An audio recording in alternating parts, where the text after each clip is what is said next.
Do you know who the richest man in the history of the world is? Well, it's not Jeff Bezos, it's not Bill Gates, and no, it's not Rockefeller either. Many historians believe it was Mansa Musa, a Muslim African king who ruled the ancient Malian Empire. That's right, Mali, a country known today for coups, corruption, poverty and armed groups, was once a global center of knowledge, trade and gold that scholars, merchants and kings from all over the world would dream of visiting. Mansa Musa was born in 1280. Born into royalty, he inherited and expanded the Malian Empire, annexing 24 cities. Mansa, which means Sultan in the native language of Mandinka, gained control of land stretching 2,000 miles, from the Atlantic Ocean all the way to modern-day parts of Niger, Senegal, Mauritania, Mali, Gambia, Guinea-Bissau, Guinea and Ivory Coast. The land had a lot of gold, which back then was the world's currency. According to the British Museum, Mansa Musa controlled half the world's gold during the 14th century. To put it in perspective, that means he was worth an estimated $400 billion. Twice as much as Jeff Bezos, whose $200 billion mind-boggles the world. Musa's conquest, piety, wealth and magnanimous generosity would become well known across the world when he embarked on a legendary pilgrimage to Mecca. From 1324 to 1325, the West African king set out to fulfill one of the 5 main pillars of Islam, the pilgrimage to Mecca. His journey stretched 4,000 miles to the Hejaz region, home to Mecca and Medina.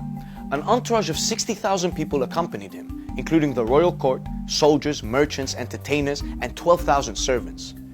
Vast herds of sheep and goats also accompanied the entourage necessary for food, and thousands of camels also joined, carrying tons of gold. Many of Musa's entourage were said to be dressed in gold brocade and rocking Persian silk, a moving city carving a historic journey through the Sahara Desert, stretching as far as the eye could see. So just think about this for a second, yeah? This was a real Wakanda moment, more epic than any Marvel or Beyonce video out there. Musa was so generous and wealthy that he built a mosque every Friday on his journey. Before his arrival to Mecca and Medina, Musa traveled through Egypt for 3 months. Upon his arrival, he was received by the Mamluk Sultan al-Malik al-Nasir. Musa refused to follow protocol and bend his knee in front of the Sultan, claiming that he would only kneel in front of God. What he refused in protocol, he offered in wealth, giving a lot of gold to the Mamluks who extended their hospitality. During his stay, Musa distributed gold to the markets and local population as well.